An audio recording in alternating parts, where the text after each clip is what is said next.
amado amigo, retornaremos ao lugar a qual pertencemos. Sim, nós iremos. Amado amigo. Tem chega nas famílias e nós precisamos, que já temos mais tempo, tá batendo na tecla para que, se tiver alguma dúvida no nosso coração, nós possamos tirar e também cooperar com os irmãos que estão chegando, porque eles vão chegar e vão perguntar o que a igreja crê, quais são os pilares que vocês se movimentam, e isso precisa estar muito claro no nosso coração. E nunca a ideia de Cristo ele não veio estabelecer a congregação igreja.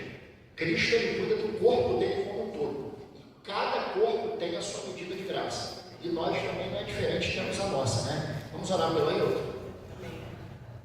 Pai, nós te damos graças, Senhor, por tudo que o Senhor tem feito no nosso meio. E nós te pedimos, Pai, mais uma vez, Senhor, Pai, que o teu Espírito, que a tua graça repouse sobre a vida do Ailton, repouse sobre a casa dele, Senhor, e que a tua revelação, Pai, flua, Senhor, para tocar os nossos corações nessa manhã, Senhor. Nós continuamos, Pai, com temor em nossos corações, Senhor, para receber de ti, Pai, a tua instrução e a tua orientação para esse tempo, Senhor, em nome de Jesus. Amém, Senhor.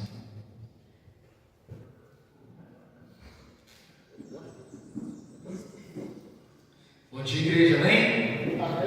Deixa eu só desenrolar aqui. Gente, até hoje eu não gostei desse negócio, é difícil deixar um fora.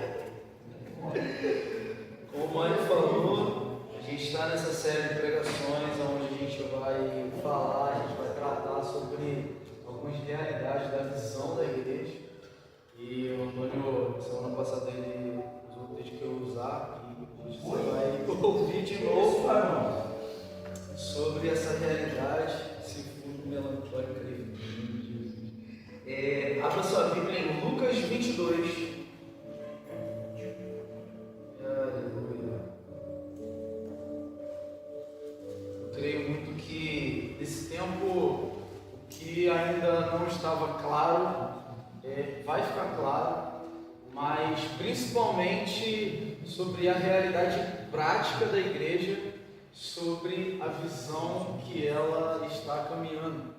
Então, uma coisa é a teoria, outra coisa é a prática.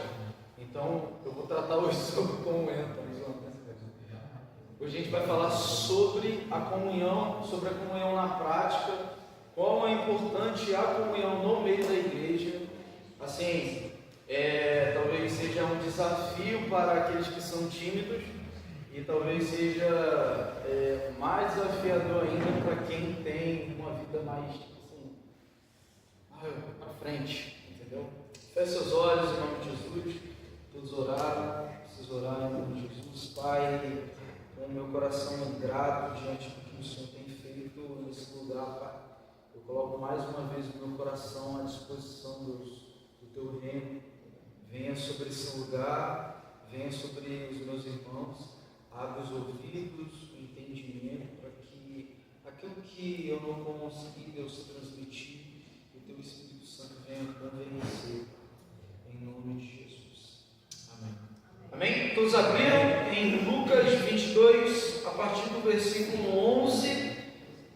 Lucas 22, 11 diz assim: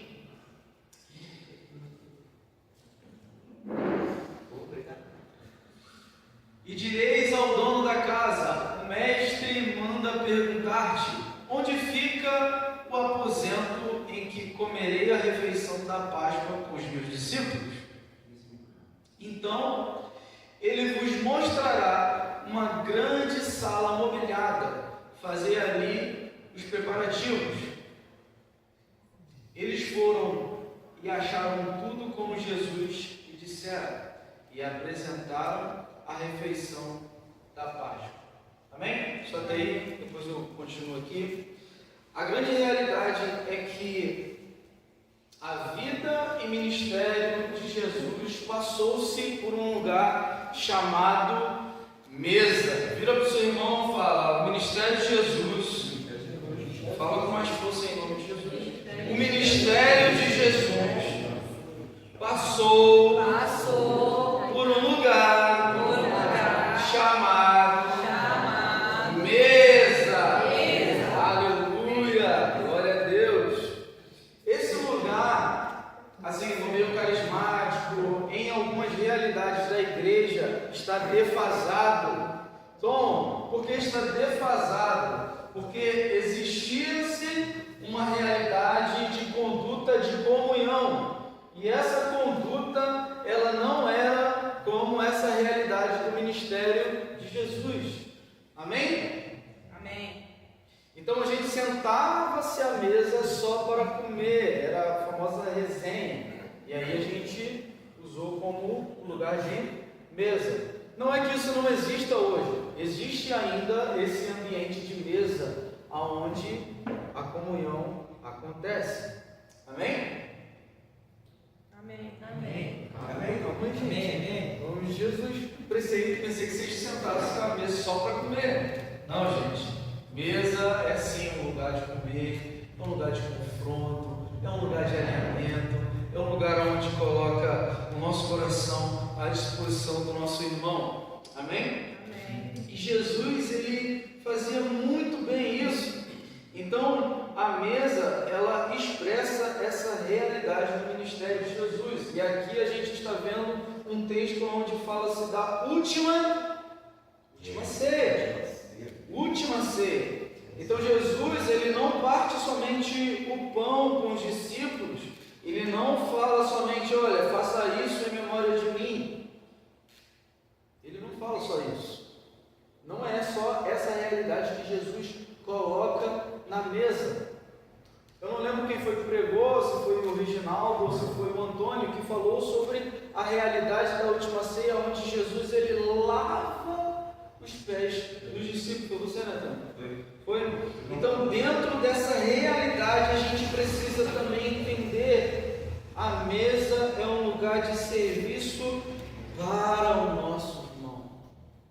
A mesa também é um lugar de serviço para aquele que necessita dessa realidade.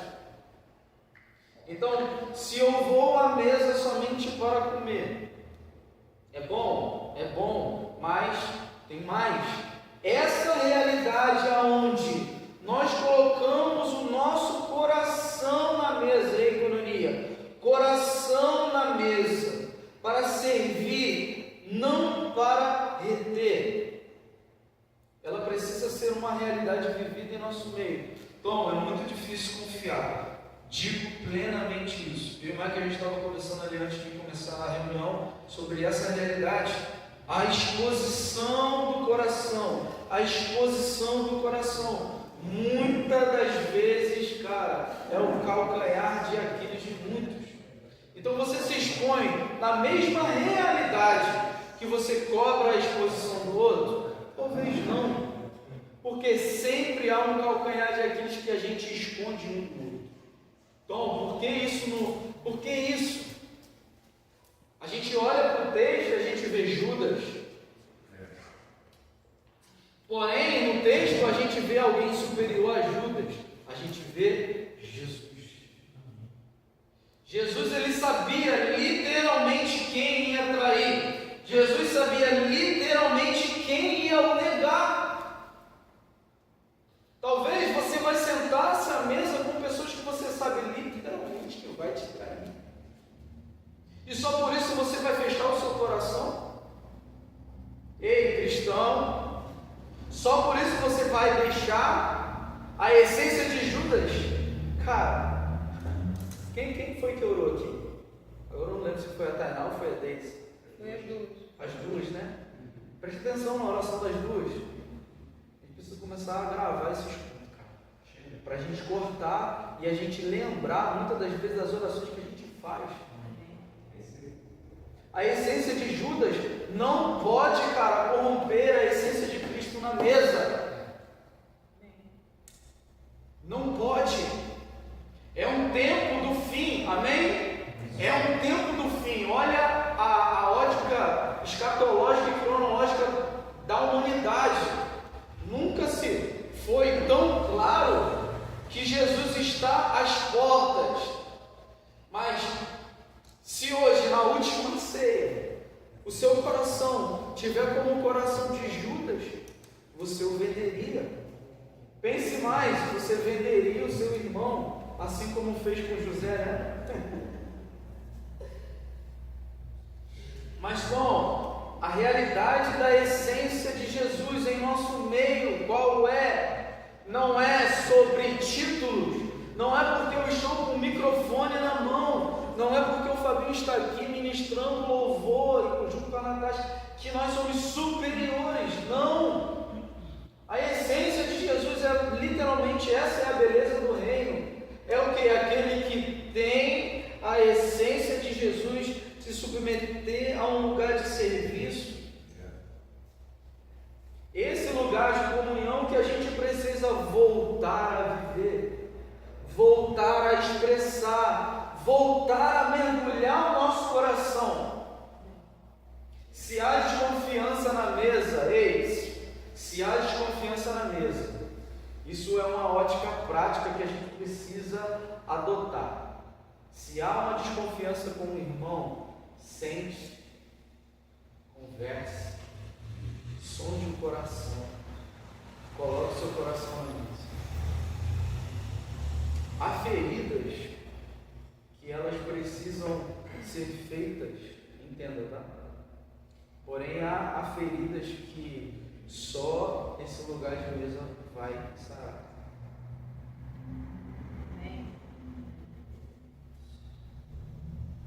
Então Jesus ele sabia exatamente quem ia o trair, quem ia o negar, quem ia o abandonar. E isso não mudou a ótica de Jesus. Jesus ele continuou o plano dele. Então na última ceia, Jesus ele deixa uma grande expressão de dois símbolos, o pão da entrega e a toalha do serviço. Entendeu? Obrigado, Deise. Esses exemplos, eles nos mostram a grande verdade do reino, igual eu estava falando aqui. Estou só tentando aqui não fugir do esboço, que eu consigo fugir com grande facilidade. Então, uma comunidade saudável não é uma comunidade marcada por títulos e reconhecimentos. Então, se eu sento-se à mesa, então Jesus ele tinha um lugar principal. Vira para o seu irmão e fala assim: Jesus tinha um lugar principal. Por que eu falei no tempo passado?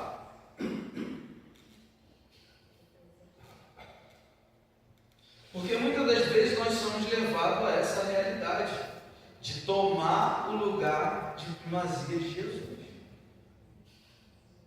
Então, no âmbito de comunhão, de verdadeira comunhão, Jesus ele continua sendo o centro da mesa, o centro do assunto, o centro de toda a realidade que rodeia aquele ambiente. Então, na última ceia, Jesus ele estava falando: vão me trair, vão me negar, é preciso que eu passe por isso. Tudo o que? Em primeira pessoa, porque ele sabia que ele era o centro da mesa. E por que esse centro muitas das vezes se perdeu em nosso meio? Porque a gente colocou os problemas da igreja, porque a gente colocou os problemas de fulano de tal, porque a gente colocou a conduta de ciclano, mas o ciclano não está no meio da mesa. E a gente precisa voltar à centralidade da mesa, que é Cristo Jesus. Amém. Não! Abaixa um pouquinho isso. Abaixa um pouquinho.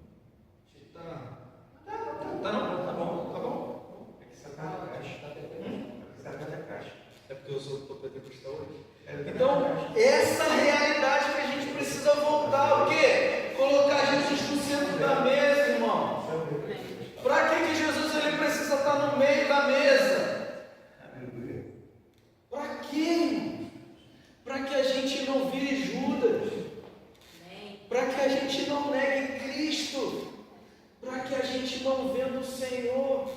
Para que a gente não envergonhe o Evangelho.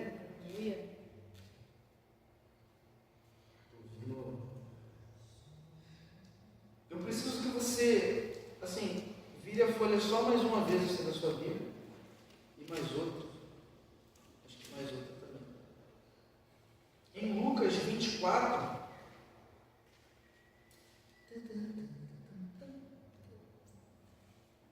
13 diz assim: eis que no mesmo dia iam dois deles para uma aldeia que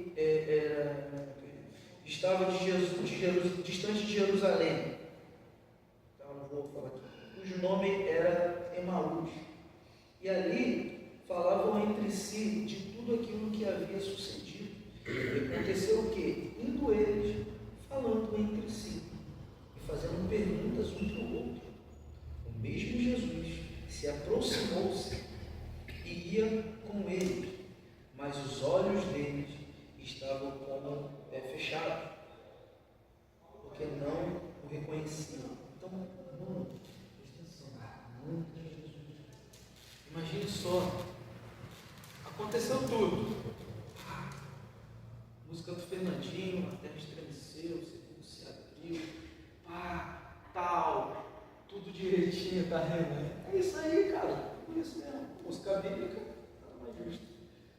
Cara, Jesus, ressuscita, aparece ali para as mulheres, tudo acontece e tal. Imagine agora, eu e você, conversando sobre toda essa realidade, sem esperança nenhuma. Caraca, o mestre se foi, cara, acabou, mano, uma vai vir, não sei o que, vai acontecer tudo e tal, mano, já era, não vai ter como a gente, vamos voltar a ser cativo e tal. Isso aqui eu estou conjecturando, tá? Porém, aparece Jesus no meio desse terreno.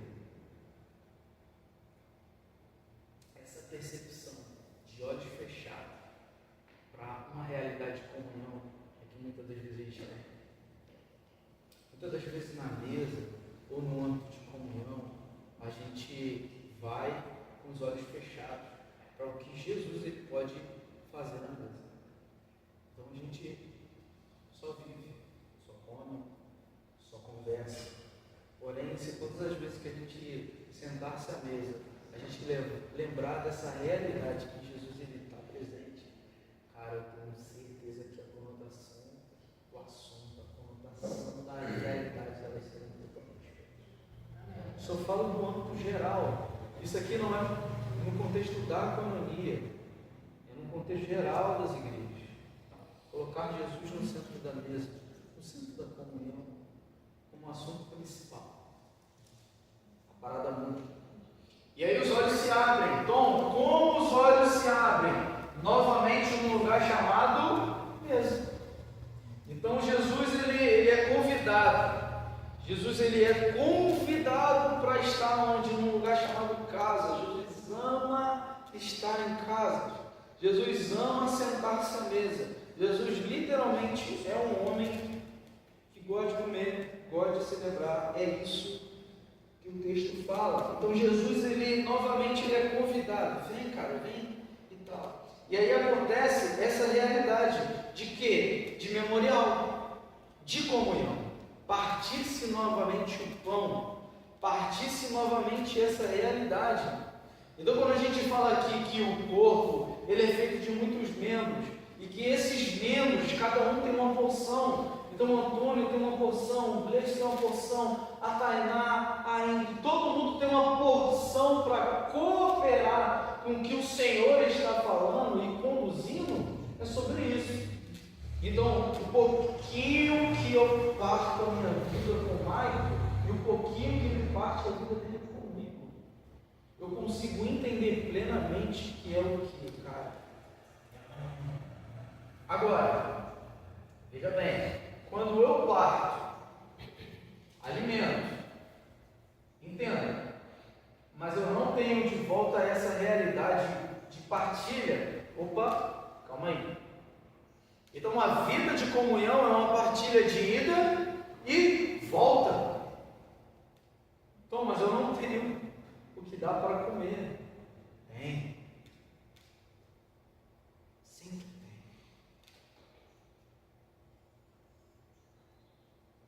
Jesus, ele parte o pão e o coração dos discípulos, eles voltam a queimar. Então, nesse lugar de comunhão, nesse lugar onde a igreja primitiva vive, nesse lugar onde existe a última ceia, nesse lugar do caminho de Emaús, todos esses ambientes, o coração deles estavam queimando por Jesus. Toma, Judas, ok, eu sei. O nosso coração ainda queima pela comunhão? O nosso coração ainda queima por fazer aquilo que o Senhor deseja que a gente faça na comunhão?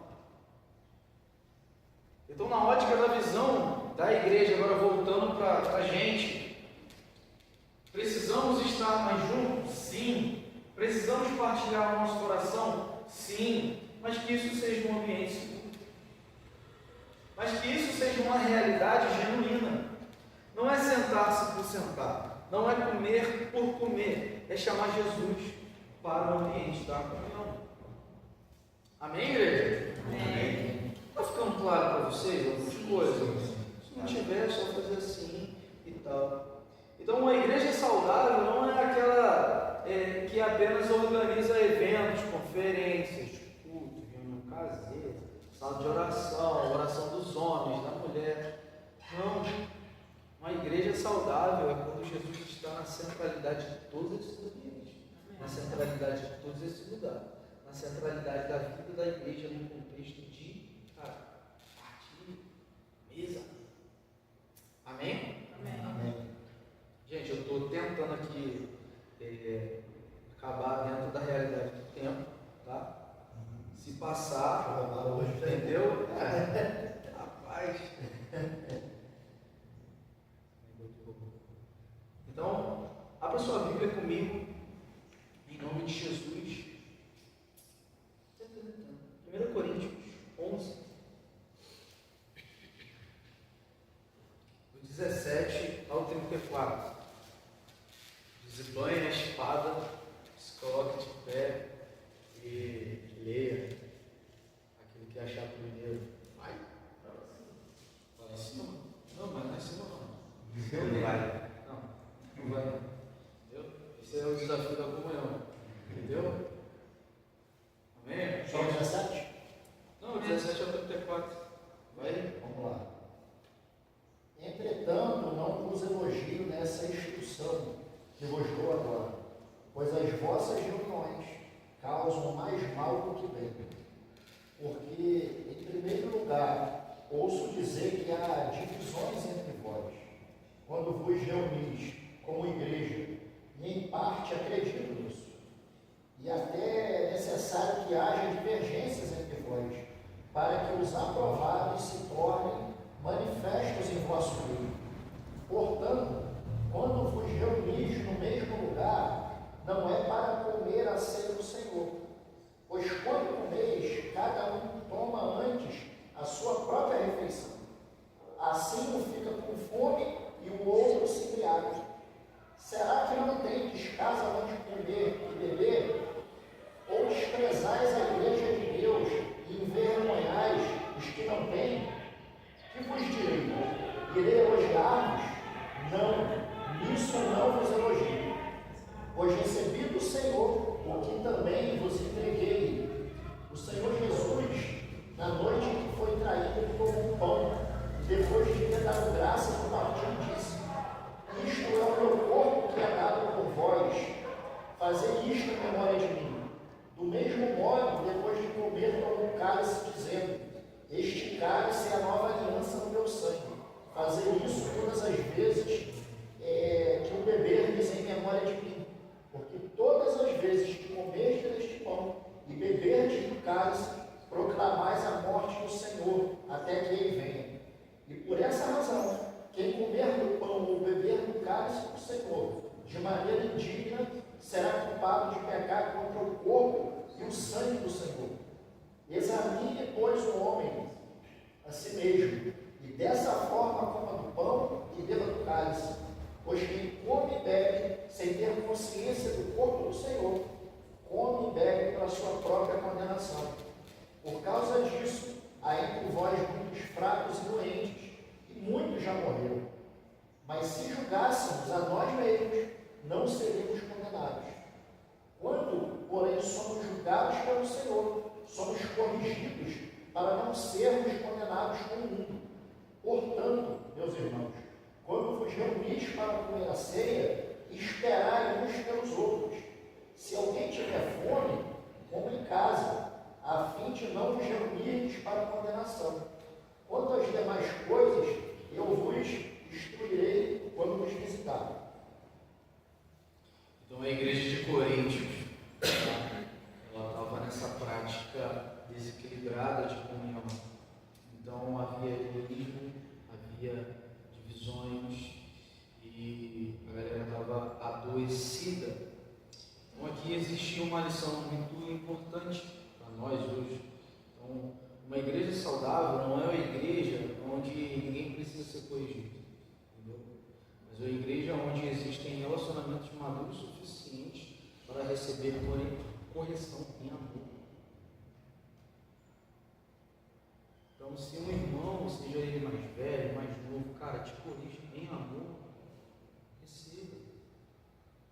Para que a gente venha fluir dentro de uma medida mais madura.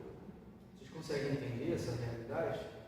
Se toda vez que a gente cear, em cada igreja caseira, você começar a ler, só a primeira parte ali, ó, eu tenho, Paulo já chamando a atenção, tipo, opa, calma aí, irmão. Automaticamente a gente vai gerar o quê? Mais consciência, porém mais maturidade também sobre esse assunto.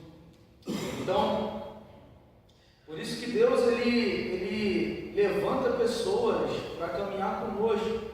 Então, para nos aconselhar, para nos confrontar e trazer, cara, de volta o nosso coração, que afasta do propósito real, que é Cristo.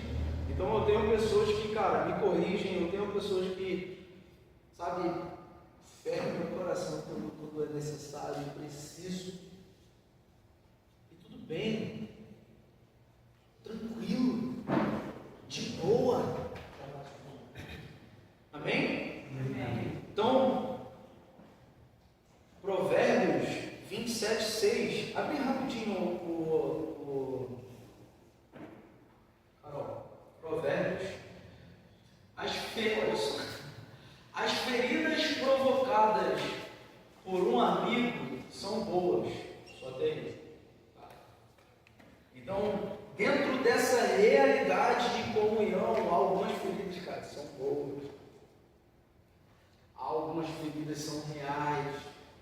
Algumas feridas são necessárias para esse tempo. Amém? Amém. Então, caia sobre nós a realidade da mesa onde Cristo é a centralidade. Caia sobre o nosso meio esse contexto, para que em nome de Jesus a gente venha amadurecer relacionamentos em nosso meio. E que a gente não venha gerar um ambiente duvidoso. Amém? Se coloque de pé em nome de Jesus. Se você tiver algum tipo de dúvida sobre esse assunto, tá? Leia a Bíblia. Leia a Bíblia. Deus é bom. O diabo não presta. Amém? Feche seus olhos. Em nome de Jesus. Senhor, nós somos tão gratos a Ti, Deus, pelo que o Senhor tem feito, pelo que o Senhor está fazendo no nosso meio. Deus, eu oro para que a coinonia ela viva uma comunhão plena,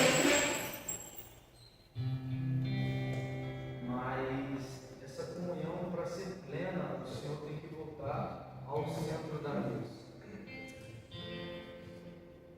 Salmo 1 diz: bem-aventurado aquele que não se assenta na roda dos escarnecedores. O jeitinho brasileiro é o seguinte: Senhor, beleza, eu não posso sentar, mas eu vou ficar aqui.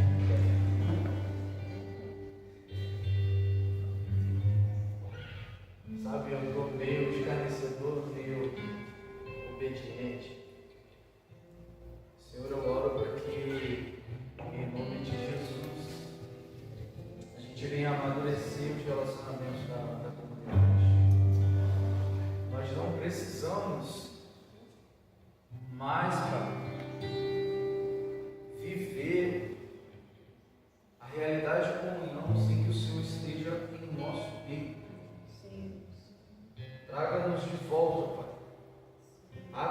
nossos olhos para aquilo que aqueles 2 discípulos de Emaús eles viram. Por favor, Senhor, eu te peço, traga para o nosso meio a revelação plena que o Senhor se partiu por inteiro, e que a gente também, Deus, venha ter essa realidade em nosso meio. Em nome de Jesus. Em nome de Jesus.